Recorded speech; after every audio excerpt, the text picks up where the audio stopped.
Hello everybody, this is my first video after 10 months of being away. My name is Abdullah Burrub and I'm originally from Jenin in Palestine and I currently reside in the United States. My biggest focus, whether it's for my career or for this YouTube channel, is to bring light to the issues in Palestine as well as the issues that are relevant to the Middle East in general. So firstly, I'd like to make an explanation to why I was gone for such a long time. I was working for a company that was obligating on us 60 to 70 hours a week of work. So I had no time to do anything in my life at all. Period. I had nothing, not literally no time to even sleep. And I just, they're very abusive. They're very backwards, unorganized, incompetent. And I had decided to myself, I will just leave this job and go start a new job. So since the beginning of April, I've been with a new job and happy to say that I'm very happy in this position.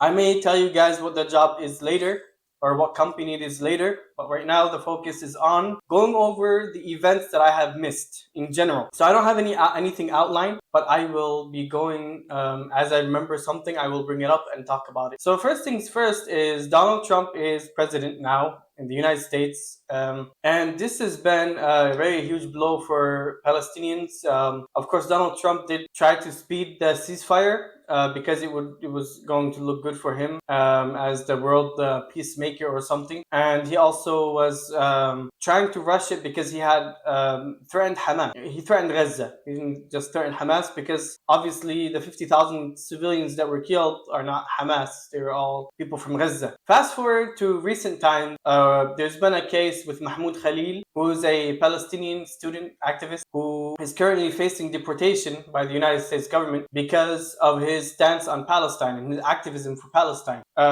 He is a green card holder, so he's here legally, and if they're able to actually deport Mahmoud Khalil, it's going to set a precedent for future deportation. If they can get Mahmoud Khalil, trust me, they can get anybody. And we've seen a lot of extremists bring these types of ideas of imprisonment or deportation of people just for speaking out for Palestine. For example, recently I had seen a video of I forgot his name, but he was a big Zionist who had even said that Candace Owens should be in prison just because she is against the genocide that's happening in Palestine. And it's always, it's very hilarious when these Zionists speak up like this because they try to play the victim game. And then when they say things like that, people are like, if they weren't convinced before, they're going to be convinced now. Like, oh, maybe these people are not like innocent teddy bears like they try to play out themselves to be. So it's very important that we all stand up for Mahmoud Khalil right now. He needs our help. He needs our support. Please donate to wherever you can donate for his cause. Support his cause as much as possible. Because again, he's here legally. I mean, that's a pretty crazy thing. Put in a detention center as if he's like an immigrant, as if he's an illegal immigrant. Let's say, not even an immigrant, an illegal immigrant. So it's just a very wild behavior, and I don't see why these constitutionalists aren't speaking up against this. All these big, oh, we support the Constitution. You don't support the Constitution, man. You guys are a bunch of bootlickers. Anybody who supports this case against Mahmoud Khalil is a bootlicker. That's just my legitimate opinion. The thing is that if you you cannot complain about the lack of freedom of speech by the left wing, by the Democrats, if you on the right wing, you're Republican, you're also doing the same thing. Like, really, this just brings the whole idea of freedom of speech to be a big scam. It's just there to look good on paper. It doesn't actually exist. And I'm not talking about hate speech. Hate speech is something else. I'm talking about legitimate conversations about a country which we pay billions of dollars to, and we get nothing in return from them, and they are criminals, and they are wanted by the International Criminal Court, and they are killing innocent men, women, and children every single day. That's what I'm talking about. We should be able to have conversations about Palestine, about Palestine. We should be able to condemn the actions and the terrorism, the brutality by the Israeli government. Yes, a lot of people, their freedoms are being taken away right now, not just freedom of speech. Yeah, I've heard even people who are coming in from in the airport, they're checking their social media and they're seeing, oh, is this guy, he's spoken about Palestine before? What's his stances on Palestine? They're going through people's phones, they're going through people's social media.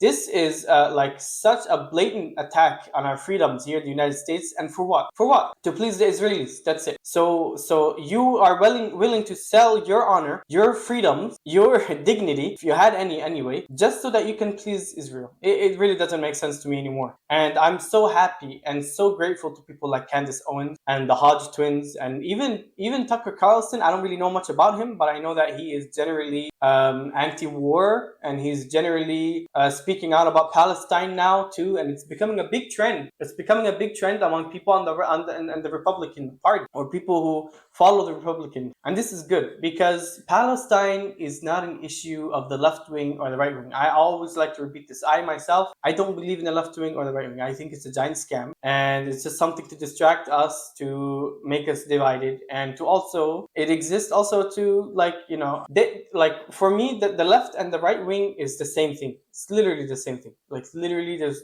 really no difference between them. You have extremists on both sides who are, you know, lacking brain cells, and you have people all over the spectrum, not just on the right or the left. You have people in the middle who also lack brain cells. But the thing is that nobody has such a cultist idea about it, except the extremists on the left, and the extremists on the right. Everybody else is kind of in between. It's like, yeah, whatever, yeah, I'll vote for left, but who cares? You know, it's not that big of a deal. I'm not gonna go and, you know, kick people out of the country that are here legally just because they're upset about it or something. So this goes back to go back to the topic. I'm very happy that more people on the right are speaking about it, because again and again, I will always repeat this: Palestine is an issue for all. It's not about left wing or right wing or Muslim or Christian. It's literally for all the people, because anybody who is seeing what's happening in Palestine should be upset by what they are seeing, because what they're seeing and what we're seeing in Palestine is not normal. It's not normal. It's not normal at all. It's not normal to see a country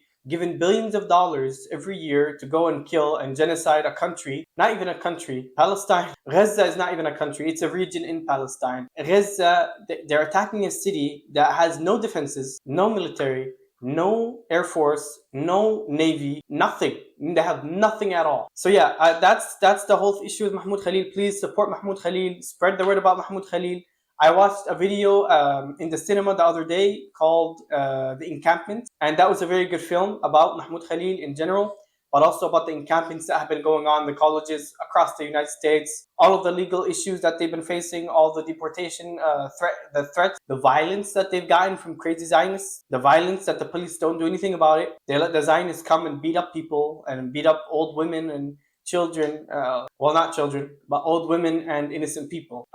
Children, the Zionists, they're killing the children in Gaza, not in America. At least not yet. Who knows? You know, probably down the line, they're going to call it anti-Semitic if you try to stop an innocent child from being killed here in the US too. Now to move on to some more positive information, is France, President Macron, has announced that he will be recognizing the state of Palestine in June. So this is a huge victory. And I know I've heard a lot of mixed reactions on this topic. I've heard people say, well, it's not going to free Palestine. It's not going to bring back all the people that were killed. It's not. Okay, the thing is that we have to take every victory that we can take, because right now we are losing so many people. We need to have at least some victory here or there to help. And the thing is, if France recognizing when France recognizes Palestine, it's going to open the doors to more and more countries in the West recognizing Palestine. Now, we exist whether they recognize us or not. That's not the problem. The problem is that we need to be able to have the rights as a people, have the rights as a state. And in order to get to these rights and this status, we have to fight for our recognition too. Once we get our recognition, we can maybe have a real army, for example, instead of a militia of Mahmoud Abbas. I know people don't like when I say that, but Mahmoud Abbas, he doesn't have an army. He has a militia, just like all the other militias in the West Bank. There's even militias that are far bigger than his militia. So and far more weapons and far more soldiers.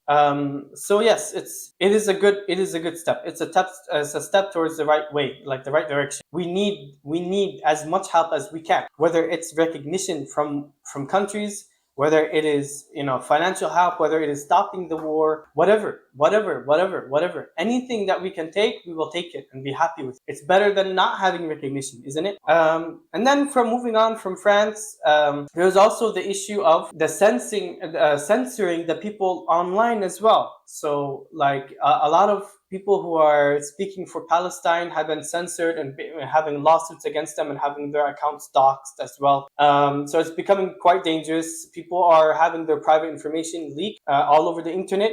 And people are doing this is a crime. You cannot you dox somebody and take all the private information and share, obviously. And who knows what these crazy, psycho Zionists will do. We don't know if they'll start popping up at people's houses and attacking people in their home. It's already happened in the past where crazy Zionists have murdered people here in America, like the 3 guys who were shot in Vermont. This has happened in the past, so I don't think it's something that's never going to happen in the future. And to go on to my last point as well, fight for your rights, fight for your rights, fight for your rights. We don't need freedom of speech is not a privilege. Freedom of belief is not a privilege. We are free in the United States to believe in whatever we believe in. Well, that doesn't make sense. Let me rephrase that. We are free to believe in the United States whatever we want to believe in. Whatever we want to believe in, we can believe it. That doesn't really make much sense, but you get the point. So whether you are supporting Palestine, you should not be attacked for that. If you're a Muslim, you should not be attacked for being Muslim. If you're a Christian, you should not be attacked for being Christian. If you're Jewish, you should not be attacked. And there are so many Jewish people who are coming out and giving their voice for Palestine, and they're trying to do what they can too. This is a very good thing. We need as many people on board as possible. We are uniting. We may not agree on religion. We may not agree on personal views or whatever, but we agree on one fundamental thing, is that innocent people should not be murdered. That should be enough. That should be enough. And my last message I would like to say before ending the video. Sorry, there's thunder. We're having a random rainstorm. My last message before ending the video. If you are upset about the freedom of speech, if you are upset about the Palestinians, about the people speaking up for Palestine, if you're upset about Muslims being in the United States, if you're upset about these kind of things, I will give you some good advice. Go back to where you came from. Go live in a communist country. America is a free country, free to believe in whatever we want. We have a constitution which protects our rights. So if you are upset that we have Muslims in this country, if you are upset that we have pro-Palestinians in this country, then I advise you to go back to where your ancestors came. Of course, if you're Native American, that's a little bit different. But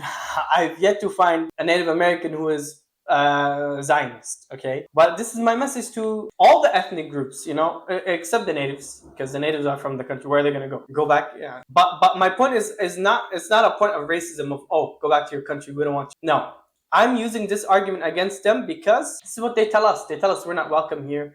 They tell us it's not our country. They tell us we're taking over. They tell us to go back to where we came from. And at the same time, they'll be saying, oh, we believe in freedoms. We believe in this. We believe in that. Okay, so if you truly believe in freedom and you think I should go back to my country because you imply that I don't believe in freedom, then I will turn it back to you and say, if you believe that I should not have freedom to speak about Palestine or to protect Palestinian civil rights, then you should go back to where your ancestors came from, because your ancestors are most likely not from here either. It's as simple as that. Or as they like to say, go to a communist country. Go live in a communist country and see how it is.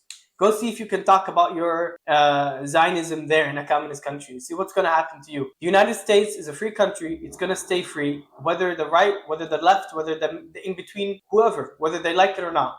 We have the right to speak about Palestine. We will continue to speak for Palestine. No one will take away this right from us. We will continue to speak about Palestine until every single inch of Palestine is freed. Every single inch of Palestine is freed, and every child is protected and able to sleep and have food. Please like, share, and subscribe. And thank you for watching. Have a good day.